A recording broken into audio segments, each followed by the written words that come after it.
Кумтөр алтын кениндеги ишмердүүлүк 2 айдан бери көзөмөлсүз болуп, мөңгүлөрдүн коопсуздугун жана алардын жылып туруусун көзөмөлдөөчү система өчүк турат. Бул туурасында Кумтөрдүн ишмердигин иликтеп жаткан мамлекеттик комиссиянын төрагасы Акылбек Жапаров бүгүн алтын кендеги абалды талкуулоо үчүн чогулган жогорку кеңештин кезексиз жыйынында билдирди. Айтымында мындай абал заводдо иштеген адамдардын өмүрүнө жана ден соолугуна түздөн түз коркунуч келтирет. 2 айдан бери Кумтөрдө башкаруу жок болуп, ортоңку звенодогу жергиликтүү адистер иштеп жатат.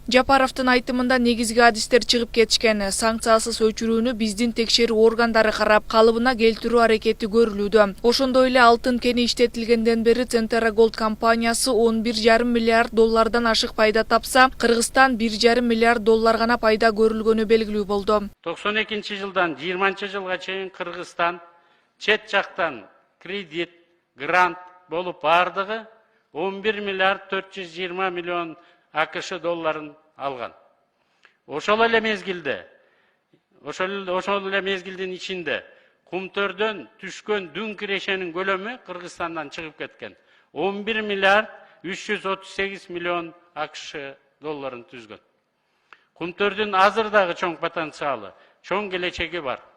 Калдык сактоочу жайда мамлекеттик комиссиянын сунушу менен мамлекеттик менчигине алынып жатканынын баасы 5 миллиард 300 миллион доллар, 106 тонна алтындан тышкары дагы 400 тоннага жакын алтын бар деп Центр өзүнүн отчету менен тастыктап чыгып атат.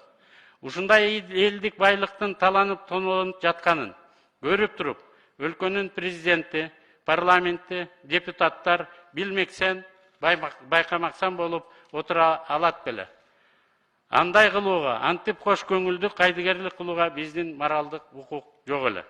Биздин милдет эми Кумтөрдүн калган потенциалын өлкө үчүн, өлкөнүн граждандары, келечек муундар үчүн иштетүүдө. Тиешелүү комиссиянын 12 майдагы отурумунда ишкана Кыргызстанга салык жана экологиялык санкция түрүндө 4 миллиард 252 миллион доллар төлөөгө милдеттүү экенин билдирген. Анын 3 миллиард 86 миллиону экологиялык зыянга байланыштуу айып пул болсо, 1 миллиард 166 миллиону төлөнбөй калган салык экени айтылган. Белгилүү болгондой, бүгүнкү парламенттин кезексиз жыйынына президент Садыр Жапаровдун катышуусу айтылып, бирок мамлекет башчы жыйынга келген жок.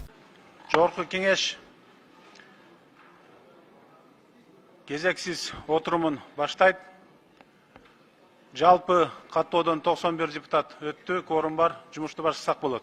Кыргызстанда бийлик алмашкан сайын Кумтөр боюнча мамлекеттик комиссия түзүлүп, анда мыйзамдар бузулуп, кемчиликтер болуп жатканы аныкталганы менен натыйжа болгон эмес. Мындан улам Кумтөрдүн ишмердигин текшерген мамлекеттик комиссия 30 жылдан бери Кумтөр маселесинин аягына чыкпай келгенине саясат жана мамлекеттик коррупция себеп экенин корутундусунда көрсөткөн. Анда 1992, 2003, 2009 жана 2017 жылдагы Кумтөр боюнча түзүлгөн келишимдер Кыргызстандын кызыкчылыктарына жооп бербейт жана мамлекеттин суверенитетти бузууга багытталган. Кыргызстандын расмий өкүлдөрү коррупциялык мотивдер менен кабыл алынган деп эсептейт. Мамлекеттик комиссия Кумтөр оперейтинг компания 2013 жылы жогорку кеңештин токтомдорун аткаруу багытында Кыргыз өкмөтүнүн 2013-2020 жылдагы ишин натыйжасыз деп аныктап, Кыргызстандын мыйзамдарына туура келбейт деп тапкан. Мындан улам комиссия өкмөткө Кумтөргө сырттан башкаруу киргизүүнү сунуштайт. Кумтөр кенинде көп жылдан бери топтолгон маселе, проблемалардын көбү азырынча чечилген жок. Башкасын айтпаганда дагы рудникти толук контролдогон, өздөрү билгендей башкарган Центранын менеджерлери азыр да биздин жаратылыш байлыктарын талаптонууну, экологияга аябандай зор зыян келтирүүнү улантып, мамлекеттик көзөмөлдөгө органдардын талаптарын ушул кезде да тоотпой аткарбай жатышат. Мындай кырдаалда Кыргыз мамлекети өзүнүн мыйзамдары боюнча да, эл аралык мыйзамдар боюнча дагы суверендүү укугун пайдаланып, зарыл чараларды кабыл алууга милдеттүү. Ушуга байланыштуу Кыргыз Республикасынын концессия жана концессиялык ишканалар жөнүндөгү мыйзамынын 22 беренесинин негизинде мамлекеттик комиссия Кыргыз өкмөтүнө концессиясынын күчүн токтотууну жана Кумтөр Голд компанияны Жагыбек акционердик коомунда убактылуу тышкы башкарууну, временное внешнее управление кирүүнү сунуштап жатат. Белгилүү болгондой 6 майда Кумтөр Голд ишканасына убактылуу тышкы башкаруу киргизүүгө жол ачкан акционердик коомдор жөнүндө мыйзам парламентте кабыл алынып, ал 14 майда күчүнө кирди. Тийиштүү комиссиянын корутундусуна ылайык 1996 жылдан бери Кумтөрдө техникалык себептен улам 47 жумушчу майып болуп калса, 19 адам каза болуп, кенге байланыштуу жалпы 61 кырсык катталган. 1998 жылы Кумтөрдө Кумтөр оперейтинг компания жүк ташуучу унаа кырсыкка учурап, анын кесепетинен Барскон дарыясына 1740 килограмм цианид төгүлгөн. Ал жер хлор менен дезинфекцияланып, андан жергиликтүү тургундар ууланган. 2000ге жакын адам жаракат алып, 2 адам каза болгон. Бул боюнча соттук териштирүү бүгүнкү күнгө чейин уланып келет. Ошондой эле Центера Голд компаниясы келишимде көрсөтүлгөн мыйзамдарды одоно бузуп, келишимдин шарттарын так аткарган эмес. Жапаровдун айтымында Давыдов лысый мөңгүлөрүнө 1995 жылдан 2011 жылга чейин 1 миллиард тоннадан ашык калдык төгүп, иш жүзүндө мыйзамдар талаптар аткарылган эмес. Лысый мөңгүлөрүнө 95 жылдан 2011 жылга чейин 1 миллиард тоннадан ашык калдык төгүлүптүр деген маалыматты ошол кездеги экономика министри Темир Саиев башында турган мамлекеттик комиссия туура деп жыйынтык чыгарган, бирок жаратылышка келтирген зыян үчүн жазанын санкцияларын көлөмүн өлчөөдө 2 башка цифра чыккан. Көз карандысыз эксперт Динара Кутманова 256,8 миллиард сом, ошол кездеги курс менен 5,4 миллиард АКШ доллары деп эсептесе, мамлекеттик комиссия 6,6 миллиард сом, ошол кездеги курс менен болгону 141 миллион доллары деп эсептеп берген. Иш жүзүндө мыйзамдын талаптары аткарылган эмес. 2013 жылдын 31 августунда Генералдык прокуратура экологиялык мыйзам бузуулар боюнча кылмыш ишин ачып, 2 жылдан кийин токтотуп салган.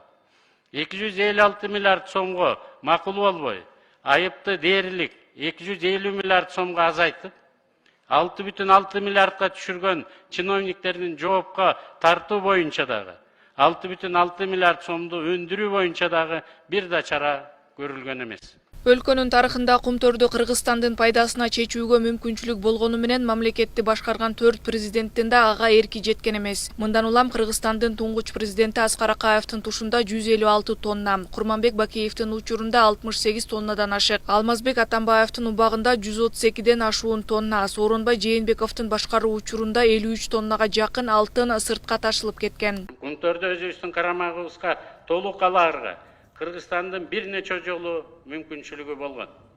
Генералдык келишим боюнча 2007 жылы Кумтөр биз тарапка толугу менен өтмөк. Ал шартты 2003 жылы Акаев түзгөн келишим менен жоюп салган. Экинчи жолу мүмкүнчүлүк 2009 жылы президент Бакиев тушунда болгон. Үчүнчү жолу 2012 жылы президент Атамбаевдин тушунда Кумтөр жер алдында алтын казуудан баш тартканда болгон. Бүт соглашенияларда жазылуу экен. Жердин астында алтын казуудан баш тартса, өкмөт бөлөк компанияларды чакырып алат, же болбосо өзү жер астында алтынды казып алат деп. Мына ошол эркиндей мүмкүнчүлүктү биз 12 жылы жоготуп алдык. Акаевдин убагында 156 тонна алтын, Бакиевдин убагында 68,2 тонна алтын, Атамбаевдин убагында 132,6 тонна, Жээнбековдун убагында 52,9 тонна алтын сыртка ташылып кеткен. Бардык президенттердин убагында Кумтөр боюнча ар кандай көптөгөн комиссиялар түзүлгөн. Бирок алардын олуттуу майнап чыккан эмес, кардиналдуу, принципиалдуу чечимдер кабыл алган эмес. Кыскасын айтканда, Кыргызстандын 4 президенти тең Кумтөр маселесин толук кандуу аягына чыгарып чечүүгө күчүн эркен топтой албай эле кете беришиптир. Комиссия түзбөгөн жалгыз президент Отунбаева Роза Исаковна эле болуптур.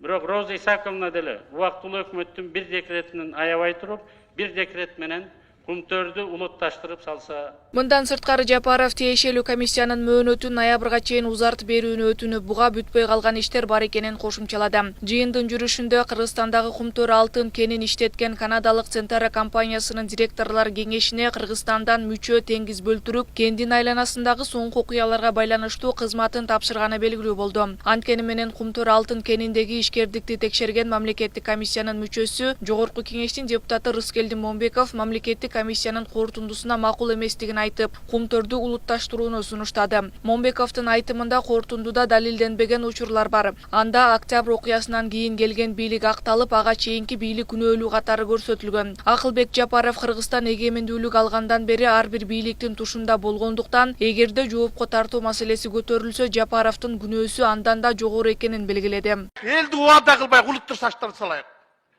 Ошону кылалык, кылбасак кысалык. Башка сөз жок да. Эмне үчүн биз 2003-2009 жылкы келишимдерге учкай кеп кылып, андан кийинкиге басым жасатабыз. Бул саясат да.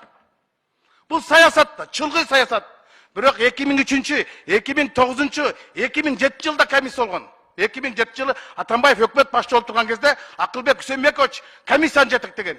2003 жылкы жумушчу топто Акылбек Үсөнбекович азыркы комиссиянын башчысы бажы салык кызматтарынын төрагасы болуп комитеттен ошол комиссия кылышкан. 2009 жылкы өкмөттүн премьер-министри болуп туруп экономика саясатын көзөмөлдөп турган.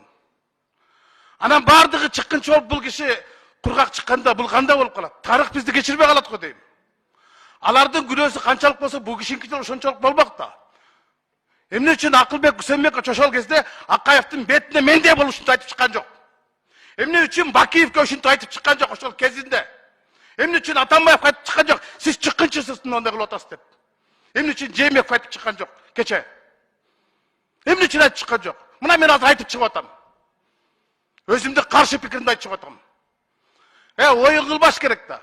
Мындан сырткары комиссиянын дагы бир мүчөсү депутат Каныбек Иманалиев да кумтөрдү улутташтырууну колдоорун билдирди. Анткени менен айрым саясатчылар кумтөр улутташтырылса бир топ тобокелчиликтер бар экенин эскертип келишет. Жыйындын жүрүшүндө УКМКнын төрагасы Камчыбек Ташиев мекемеде кумтөргө байланыштуу бир нече кылмыш иши тергелип, токтом кабыл алынгандан кийин кылмыш иши козголгон адамдар суракка чакырыла баштаарын билдирди. Тергөөнүн кызыкчылыгы үчүн алардын атын ачыктоодон карманып, алар сыртка чыгып кетпеши үчүн жоопко тартылаарын кыстарды. В настоящее время Учурда кумтөргө байланыштуу бир нече кылмыш иши тергелүүдө. Алар жаратылыш ресурстарына байланыштуу мурдагы премьер-министр Мухаммедкалый Абылгазиев жана башка бир топ кызмат адамдары. Депутаттар коррупция үчүн айыптап жаткан иш Жети Өгүз райондук администрациясы айыл чарба жерлерин бөлүп берүүдө 390 миллион сомдук зыян келтирилгени боюнча иш, салык кызматы менен социалдык фонд аркылуу мамлекетке түшпөй алган 1,5 миллиард сом боюнча жана кумтөр голдун жетекчилеринин экологияга келтирилген зыяны боюнча чечимдерине байланыштуу иштер. ресурсов и земельных участков 16 майда кумтөр кенин иштеткен Центра Голд компаниясынын сайтына Кыргыз өкмөтүнө каршы эл аралык арбитражда териштирүү башталганы жарыяланды. Буга чейин Центра ишканасы Бишкектин Октябрь райондук сотунун экологиянын мыйзамдарын бузду деп 261 миллиард 719 миллион 674 миң сомду мамлекетке төлөөгө милдеттендирген чечимге макул эместигин, ал 2009 жылы түзүлгөн келишимге каршы келерин билдирген. Ошондой эле Центранын юридикалык компаниясы Кыргыз өкмөтүнө 45 күн убакыт берип, тараптар бир пикирге келбесе ишкана эл аралык арбитражга кайрылаарын билдирген. Мындан сырткары билдирүүдө кумтөргө байланыштуу чечимдер шаршылыш кабыл алынып, укук коргоо органдары ишкананын бир катар менеджерлеринин үйүнө чейин барып коркутуп, 15 майда компаниянын Бишкектеги кеңсесинде тинтүү жүргүзүлгөнүн белгилеген. Ошондой эле компания ишти карай турган арбитрди тандоого 28 күн бар экенин эскерткен. Эгер тараптар арбитр ким болору тууралуу мунаса табыша албаса, Центра арбитрди дайындоо өтүнүчү менен Гаагадагы туруктуу арбитраждык сотко кайрылат деген. Уталы дейли, менин деле оюм ошондой. Эгерде сиз экөөбүз ойлогондой болуп калса, эмне болот жыйынтыгында? Буга ким жооп берет? Бир жоопкерчиликтүү бирөө барбы бүгүнкү күндө? Комиссия жооп береби же парламентпи биз сиздерге кабыл алып берип атабыз? Өкмөтпү, президентпи? Же баарыбыз чогуу жооп беребизби? Жок, мунун баарын Тескери кетип калышы мүмкүн да. эми сиз билесиз, бул жеке жоопкерчиликти өкмөт алат өзүнө. Өкмөт алат. Өкмөт соттошот да. Парламент соттошпойт да. Себеп дегенде парламент дайым, мен 3 соттун депутатымын болуп атам. Дайым өкмөт келип суранышат. Биздин багытыбыз ушундай деп биз колдоп беребиз. Мына аягында дагы парламент жаман болуп атат да. Азыр деле ошондой багытта биз колдоп беребиз дагы. Ким жооп берет ушерде? Өкмөт өзү жалгыз жооп береби? Жок, эми азыркы иштеп аткан конституция боюнча аткаруу бийлигинин башында президент турат. Демек президент, анан кабинет министров, жооп берет болот. Мындан сырткары Акылбек Жапаров эл өкүлдөрүнүн суроолоруна жооп берип жатып, кенди иштетүү убактылуу Кыргызстанга өтсө, Кыргызстандын адистери 24 саат бою иштегенге даяр деп ишендирди. Ал укук коргоо органдары менен коопсуздук жагын иштеп жатканын кошумчалады. Акылбек Сөнбекович, мына өкмөт башчыда болуп турат, президент колдоп атат. Биз эртеңки күнгө даярбызбы эми? Эртең мына тышкы башкарууну киргизебиз деп атабыз. Башка иш-чараларды биз билбейбиз да. Ушуга эми токтоп калса ал жерде 1 саат токтогондон кийин эмне болорун кесепетин да билебиз да баарыбыз. Биз ошо күндөргө даярбызбы бүгүнкү күндө? Буюрса, бүгүн саясий чечим кабыл алып парламент колдоп бере турган болсо, финансылык жактан биз даярбыз. Алтынды өзүбүз Кыргызстанда сатып алып, өзүбүз сатканга жана экономикага иштеткенге бүт механизмдерин баарын 3 айда иштеп бүтүрдүк. Үзгүлтүккө учурабайт.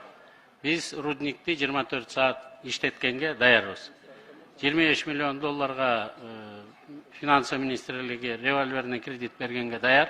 2006 жылы дагы жумушчу топтун жетекчиси болуп турганда Кыргыз алтынга мен министр финансы катары 25 миллион доллар берип, үзгүлтүксүз алтынын сатып алып, сатып турганбыз. Переговор болгонго чейин. Биз ал жагынан даярбыз. Мына азыр Теңиз Бөлтүрүк деген жараныбыз менен Абыл Сыдыков деген 2 жараныбыз келди. Кумтөрдөн чоң дагы заводдорду иштетип жүргөн. Биз ошолордун үстүндө иштетип атабыз. Мурунку күндөр эле укук коргоо органдары менен коопсуздук маселелер боюнча дагы иштетип атабыз. Мына көчөгүнүн 5-күнү несанкционированный чет жактан отключение болду. Азыр ошонун үстүндө дагы иштеп атабыз да. Бүгүн ручной режимде рудник өзү иштеп атат. Учкун турат, ал жерде 10 жылдан бери эле муну облака кылып коюп койгон экен, серверлери да жок, баары даяр болуп жүргөндө кетип калган. Биздин адистер бүгүнкү күнү иштетип кеткенге даяр. Жыйындын соңунда Жогорку Кеңештин 91 депутаты Кумтөр алтын кенин убактылуу тышкы башкарууга алуу сунушун колдоп, Кумтөрдүн ишмердүүлүгүн текшерген мамлекеттик комиссиянын иш мөөнөтүн 3 айга узартты. Белгилүү болгондой, Кумтөр алтын кени СССРдин учурунда изилденип, дүйнө жүзү боюнча 3-орунду ээлеген эң чоң кен экени аныкталган. Адистердин айтымында кенден жылына болжол менен 15-18 тонна алтын өндүрүлөт.